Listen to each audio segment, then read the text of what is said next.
what I like to talk about is big rocks. One of my favorite stories comes from Ken Blanchard, who's an author, writes a lot of books on leadership. And in this book, he has an amazing story, and the story goes like this. There's a professor sitting behind his desk, and on top of his desk, he has a glass jar, wide-mouthed glass jar. And to the right of him are a bunch of rocks.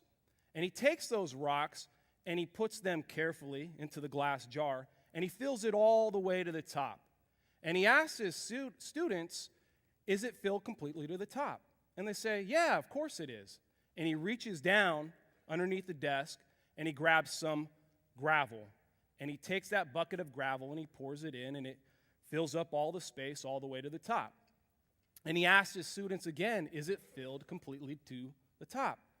And they say, yeah, of course it is. They're a little slow. They're not AP students, okay? And he reaches down, grabs some sand, pours the sand in. Once again, that sand fills all of the crevices and cracks all the way to the top. He asks his students again, is it filled completely to the top? They finally, play along and get it. No. And he reaches down and grabs some water, and he carefully pours the water in. And now he asks his students, what's the analogy? And he's teaching time management and goal setting.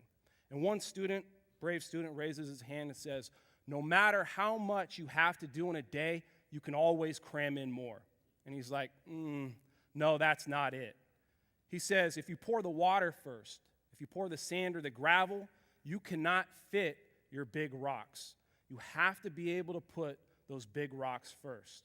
In the goal-setting process, a lot of times, like Lou, you write down 107 things that you want to do. It fires you up, and you go out there, and you're doing a lot of action and a lot of doing without any direction.